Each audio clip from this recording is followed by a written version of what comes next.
conhecimento. E agora o Heitor vai passar para a gente um pouquinho sobre Bácula. Fica à vontade, Heitor, o palco é todo seu. Fica à vontade. Boa tarde, Jéssica. Boa tarde, espectadores aí. Bom, não há tempo para mais nada, né? Essa palestra eu costumo fazer ela em 50 minutos e eu só tenho 25 esse ano, então não vou a demorar muito. Agradecimento aí a todo mundo, a organização do Latinoware, né? A todo mundo que está aí assistindo. Mas vamos nessa, né? Bom, quem sou eu, né? Eu sou o CEO de uma empresa que vende, né? Dá suporte ao Bácula Community, fundador da comunidade do Bácula Software Livre no Brasil, né? A gente tem uma versão Enterprise também, que é a que concorre com as ferramentas proprietárias, e a missão da nossa empresa é fornecer o melhor e mais acessível software de backup e restauração de dados do mercado. Esses são alguns de nossos clientes, aos quais a gente agradece também. A gente tem cases bastante grandes aí com vários petabytes de dados backupeados. Eu vou estar esse link, essa palestra, tá, os slides vão estar no site bacula.light, que é o nosso site, tá?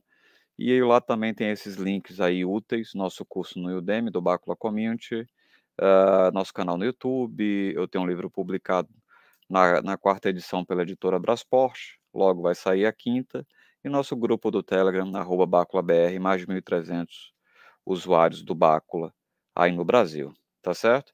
Vamos falar um pouquinho sobre ransomware, backups, Bácula, Linux, né? Ransomware tá na moda, né, gente? Hoje passou até na Band News, né? Tá saindo em todos os lugares, né? O ransomware é um antivírus com propósito, é um vírus com um propósito bem específico, né?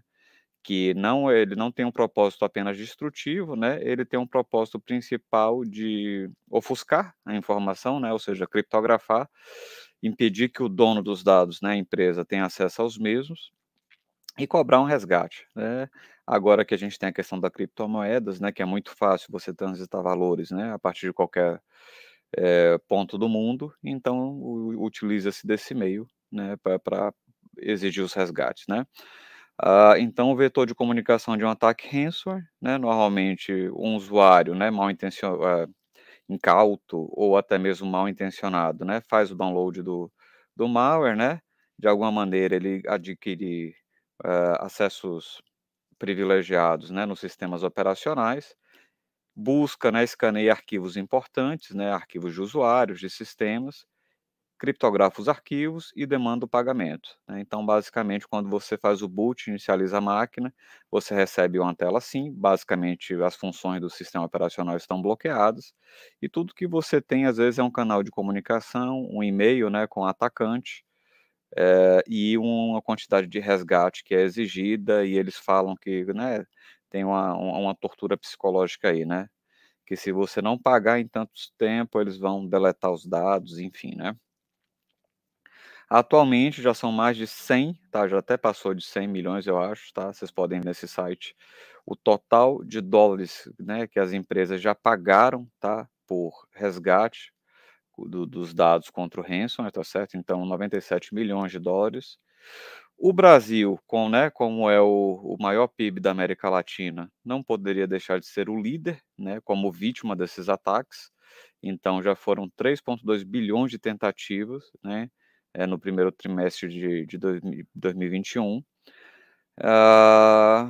Então, realmente é bastante preocupante. Nos Estados Unidos, onde a gente tem um escritório, inclusive a gente ficou desabastecido, né.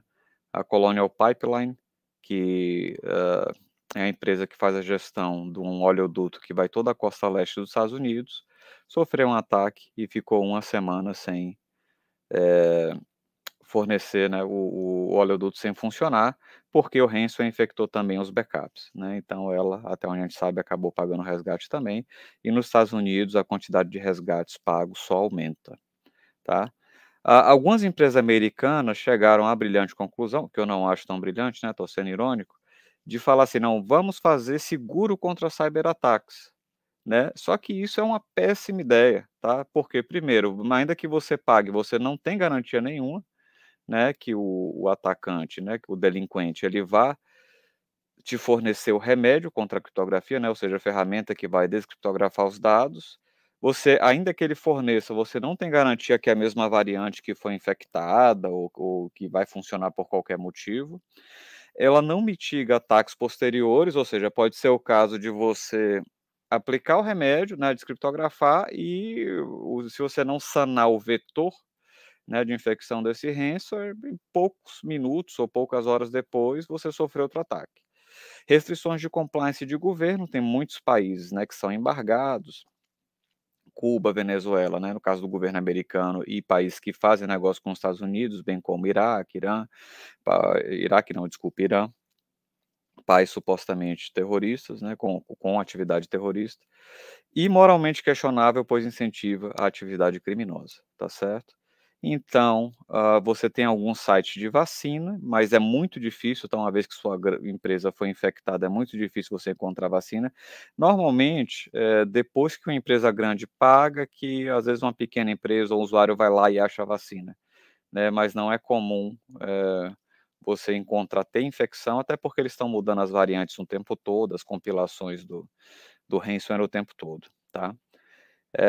Então, todas as consultorias de segurança são unânimes, tá, gente? Não adianta, não existe mecanismo preventivo para ransomware, tá? Você pode até atualizar seu antivírus, é ideal, mas assim, sempre existe a possibilidade de risco zero, né? Ou seja, de vir uma variante que seu antivírus ainda não está atualizado ou não nem saber da existência dela e ter infecção dos dados, tá certo? Então, só existem 2 remédios ultimamente definitivos contra o ransomware, tá? Uma é fazer as atualizações dos seus sistemas operacionais, banco de dados, aplicações, ou seja, manter todos os patches de segurança atualizados, tá certo? E fazer backup, né? Porque se o ransomware tiver sucesso em infectar seus dados, suas aplicações, você será capaz de restaurar. O propósito do backup é justamente esse, né? O STJ e as lojas Renner, né, sofreram ataques de ransomware com sucesso, né, nos últimos 6 meses, eu acho, se eu não me engano, o STJ já tem um tempinho maior. Inclusive era a mesma solução de backup, mesmo sistema que era nas 2. A diferença entre as 2 foi a arquitetura do backup. O STJ, felizmente, o backup deles era feito em fita magnética. Aliás, existia um nível de backup em fita magnética, ou seja, mesmo o ransomware tendo sido capaz de infectar o servidor de backup, eles conseguiram voltar o servidor de backup e as máquinas virtuais através das fitas magnéticas, que continuam, gente, para médias, grandes empresas e até mesmo para pequenas, tá, gente? A fita magnética, ela é muito existe uma lenda, né, alguns fabricantes de NAS, inclusive, dizem que a fita magnética está acabando, não está. Tá, a fita magnética está cada vez se mostrando mais essencial aos negócios e grandes empresas, volumes gigantescos de backup, todas elas contam com fita magnética, tá, a grande maioria delas, tá. A Renner, até onde se sabe, informações não oficiais, ela não foi tão feliz, porque o backup em disco foi criptografado, ela não tinha backup em fita, ou seja, ela perdeu o backup e teve que pagar $20 milhões de resgate para reaver os sistemas dela, tá. Backups, elas são a redundância de dados com o propósito de você restaurar no caso de perda. Essa perda pode ocorrer por várias maneiras, falha de hardware, catástrofe física, enchente, incêndio, atividade maliciosa como o próprio ransomware, erro de operação, erro de usuário, e ele precisa ser desenhado e ter características também para resistir ao ransomware.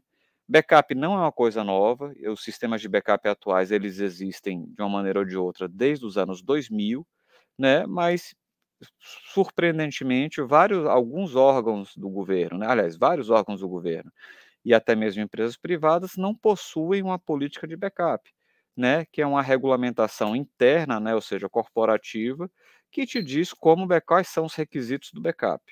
Se tua equipe de administração de redes, né, de sistemas não tem uma política de backup, ela não tem uma obrigação, ela não tem ela não consegue justificar os investimentos, né, e ela, não tem por que fazer backup, né, ela pode até fazer, mas vai ser uma coisa de iniciativa dela, ela vai ter as retenções, né, os tempos de retenção do backup, ou seja, por quanto ele vai guardar, vai ser algo que pode não ser o que a empresa necessite, que as regras de negócio necessitem, e isso pode gerar um prejuízo bastante grande para o órgão ou para a empresa, inclusive disciplinar, né? Existem várias leis hoje, LGPD, lei do habeas data, lei de acesso da informação, que determinam várias retenções que os dados precisam ter no órgão, na empresa privada, e que, se não estiverem, né, a empresa pode sofrer várias sanções. O desafio do backup continua sendo o tamanho dos dados em data center, né? Então, hoje mais do que nunca, é essencial você ter técnicas avançadas de redução no tamanho dos dados, né? Possibilidade de você armazenar backup em disco, fita e nuvem, tá?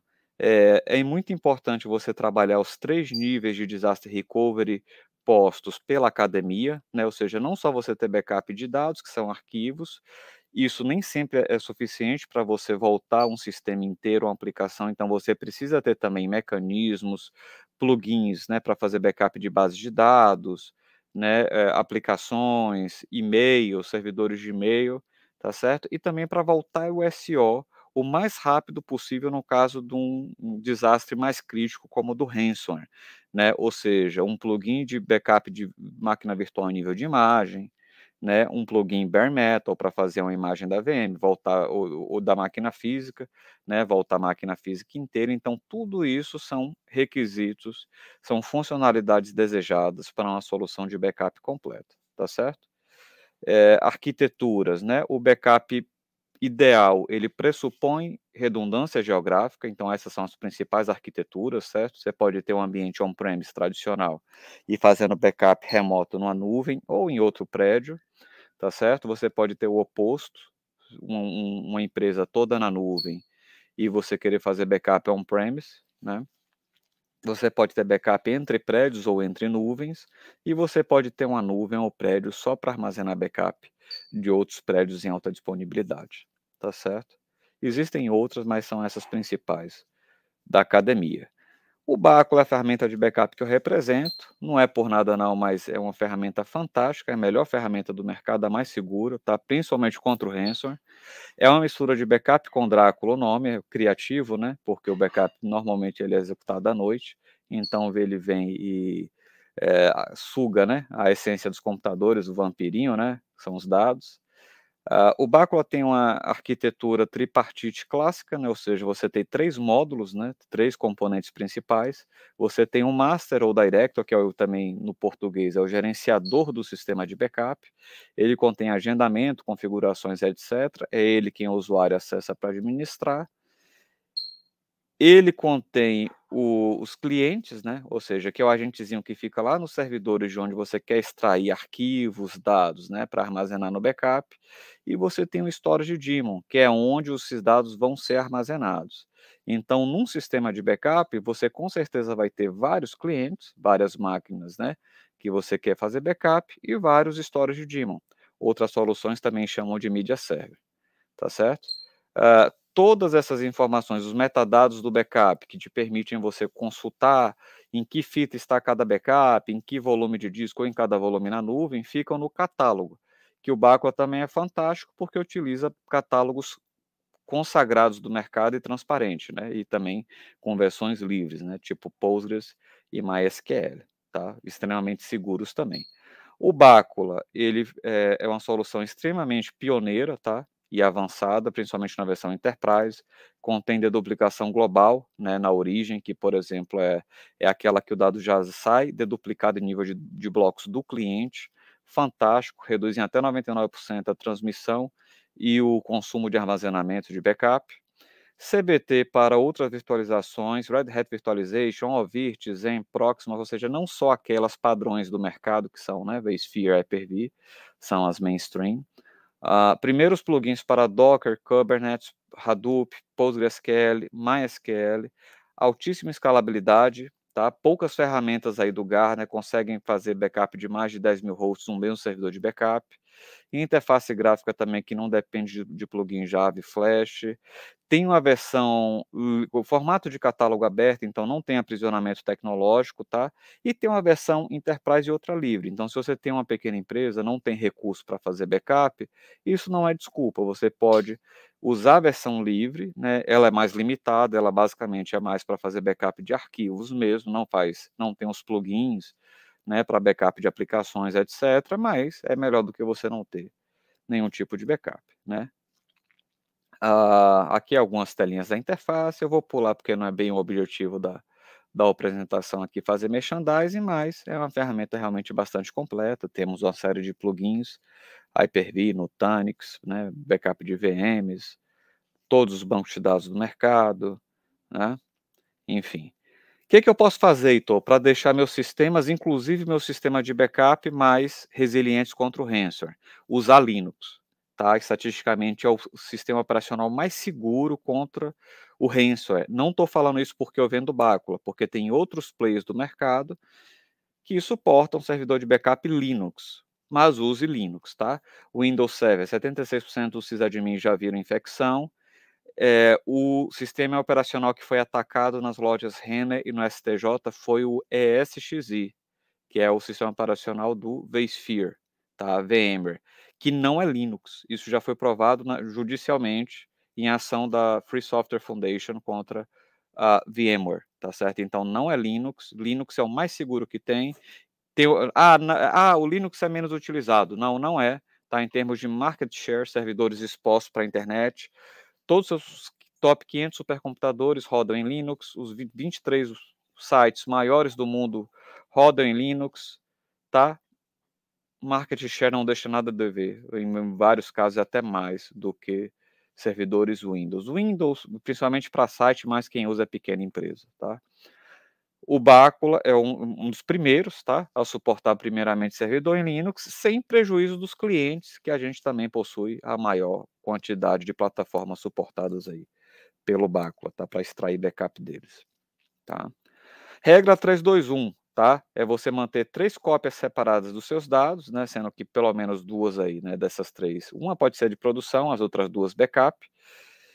Armazenar, né, 2, por exemplo, backups em locais diferentes. Então você pode ter um backup local em disco, um backup remoto em nuvem, ou uma fita e pegar a fita e tirar do mesmo prédio, né, ou colocar em um cofre, né, que é a regra 3, manter um desses dados aí, uma dessas cópias em um local off-site, né? Ou seja, um prédio. As normas ISO falam no mínimo 15 quilômetros de distância do prédio original, tá certo? Nem sempre isso é possível, a gente sabe, né? Mas estando já num prédio diferente já ajuda bastante contra desastres físicos, tá certo? E aí o Bacula, tá? Suporta, é um pioneiro, tá? Campeão disparado em termos de backup em fita. Tem muito play aí, proprietário, que fala que faz backup em fita magnética, não faz. Ele precisa fazer primeiro para disco, depois para fita, tá? Então toma cuidado com isso. E o Bacula não, faz direto para disco, para fita, para nuvem, tá certo? Para nuvem, a versão Enterprise suporta todos os players do mercado, tá? Na versão Community, só o padrão S3, que o Wasabi, Backblaze, Amazon e alguns outros utilizam, tá?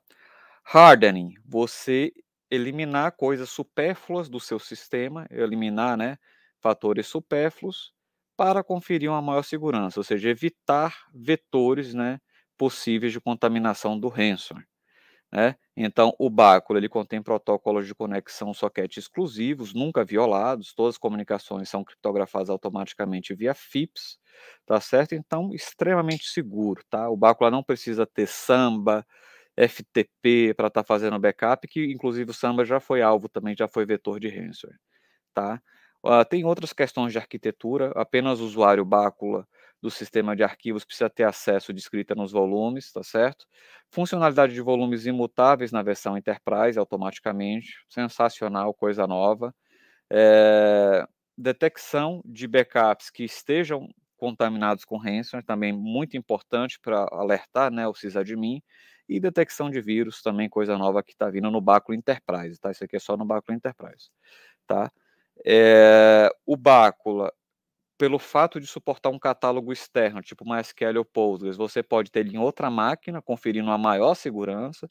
Você pode ter ele numa nuvem, por exemplo, de plataformas as a service, como Oracle, MySQL, tá? Como qualquer outra, tá? Você pode ter um cluster, tá? Olha que luxo, né? Você tem um catálogo da ferramenta de backup num cluster Postgres. Nada mais seguro que isso, tá? O ransomware nunca vai infectar seu catálogo, que quem é administrador de backup sabe, né? Que é o elemento principal, primário, que você precisa ter para navegar nos seus backups e conseguir restaurar, né? Os mesmos no caso de um desastre. Quem não tem, gente, quem não tem um backup Enterprise, né, ou quem quer tornar seu sistema Linux mais seguro, tá certo? Isso aqui não serve só para backup não, tá? Agora a gente está falando aqui de Linux, técnicas avançadas de hardening, né? Eu posso usar os atributos estendidos do Linux, tá certo? Então, por exemplo, eu tenho aqui meus volumes de disco, né? Esses aqui estão só com o usuário Bacula, né? Só o usuário Bacula tem acesso de escrita. E isso já é uma segurança bastante boa, porque qualquer outro usuário do Linux não tem acesso a criptografar ou a destruir esses volumes, tá certo? Ocorre que o superusuário do Linux ou o root pode, né? Porque o root no Linux ou no Unix, ele é Deus, ele pode tudo. Como é que eu trato isso? Então, se eu quiser dar ainda mais segurança para o meu sistema, né, com meus arquivos ali no Linux, eu posso fazer o seguinte, eu posso usar atributos estendidos do Linux. Isso é uma coisa super avançada que até professores de Linux eu já perguntei, alguns não conheciam, tá?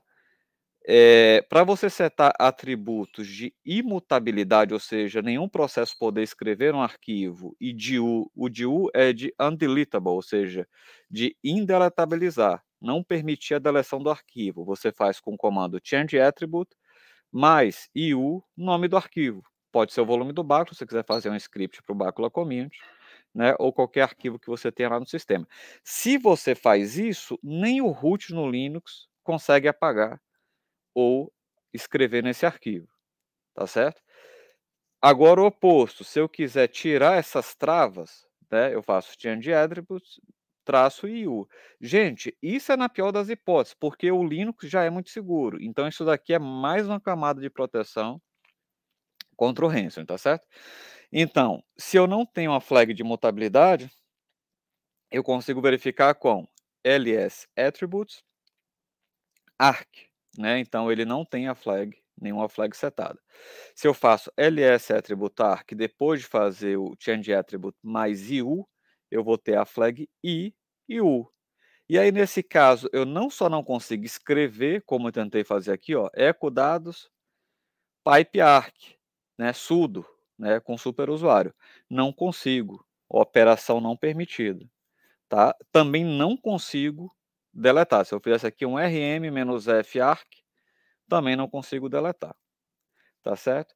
Então, se você quiser, gente, quem é o colega aí do Bacula Community, quem usa o Bacula, né, de código livre, você pode fazer um script antes dos jobs de backup diários, ou seja, para tirar a flag de imutabilidade, ou seja, para nome de arquivo na pasta, né, do archive device, onde estão os volumes de backup do Bacula, change attribute "-i", ou seja, eu estou destravando os volumes, certo? E aí eu posso ter um job após todos os outros jobs de backup, ou seja, eu posso botar prioridade maior, né, ou menor, né, número maior que é a prioridade menor do Bacula, para ele sempre rodar depois um último job no horário para ele voltar a trava de imutabilidade. Daí nesse script aqui eu posso botar não só a trava de imutabilidade, como a de indeletabilidade, que é a undeletable, ou seja, porque uma vez que o Bacula criou o volume, gravou nele, o Bacula nunca precisa deletar volume. Então você pode tranquilamente setar a trava de U também, tá certo? Gente, meu tempo está acabando, mas isso aqui é importante, tá? Não vou demorar mais muito não. Como eu falei, fita a gente continua arrebentando, tá? Continua sendo um mal necessário. Os estúdios Warner, né, lá, eles têm o maior case de backups que eu já conheci, tá? Eles precisam gravar backup dos filmes em formato RAW, né, em formato não compactado, Então são muitos petabytes de informação, e eles usam fitas LTO. Esse case está até na internet, tá? Saiu no mês passado a LTO 9, tá? Não existe nada melhor em termos de throughput, né? Capacidade bruta de gravação dos seus backups, né? Tanto pela questão da capacidade, né? Ou seja, até 45 terabytes compactados por fita, ou seja, um custo bastante baixo, porque a fita magnética hoje ela tem aí algo em torno de custa, né? 300, 400 reais no máximo, tá certo? Então, um custo bastante baixo, ainda mais com essa falta agora no mercado de semicondutores, o preço do HD tende só a subir, tá certo? E com um throughput absurdo, né? 1000 megabytes por segundo, ou seja, 3,6 terabytes hora para cada drive de fita. Ou seja, você tem um robô de fitas com 4 terabytes, certo? Você consegue gravar mais de 12 terabytes por hora, né? Gravando de maneira paralela. Tá certo? Então não existe nenhum NAS vai te dar isso, nem SSD vai te dar isso, tá? Então se você vê algum Zé Arruela aí, né, channel manager de fabricante de NAS falando: "Não, pode ser backup em disco que é mais rápido", lê de engano. Backup em disco ele só pode ser mais rápido para você restaurar um arquivozinho, tá? Um TXTzinho, um doczinho, porque claro, tá tudo ali no disco, a velocidade de scan do disco não vai precisar robô de fitas, não vai precisar nem carregar a fita. Aí o disco vai ganhar. Tá certo? Mas para casos de uso realmente grandes, restaurar grandes volumes de dados, é fita magnética, tá certo? Tá preocupado com o ransomware na fita magnética? Você pode ter uma pool offsite, ou seja, você pegar algumas fitas, né, e armazenar fora do robô, aí o ransomware nunca vai ter acesso a criptografar essas fitas.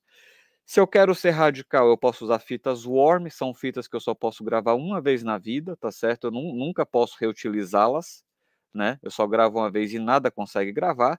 Ou se eu quiser fazer uma coisa mais manual, mas não tão radical, as fitas magnéticas, ela toda tem uma travinha vermelhinha que fica embaixo da fita aqui na fita, né? Que é uma trava anti-leitura, anti-gravação. Então, depois de todos os backups, eu posso pedir para o operador ir lá, tá certo? No robô de fitas e simplesmente setar essa travinha nas fitas que foram gravadas. Ou seja, essas ainda que não existe ainda ransomware que faça isso, tá? Mas ainda que tenha um ransomware, né, que manipule as fitas e queira apagar fita por fita, inserir no drive e apagar, ele não vai ser capaz de apagar. Tranquilo? Perguntas, pessoal? Não sei se vai dar tempo de responder pergunta. Tá, a Jéssica tá me matando aqui. Heitor, preciso finalizar. Bom, gente, eu não sei, Jéssica, se tem algum outro fórum que o pessoal queira tirar pergunta, possa né, esclarecer perguntas, perguntar, mas... Pode mandar seu contato para mim, que eu coloco aqui para o pessoal. Vou mandar meu Tá e-mail bom? aí. A gente precisa encerrar. Muito E obrigada o link pela. para apresentação eu vou colocar aí também, no chat. Tá bom, me manda que eu mando no chat. Ok. Abraço, Obrigada. pessoal. Até mais.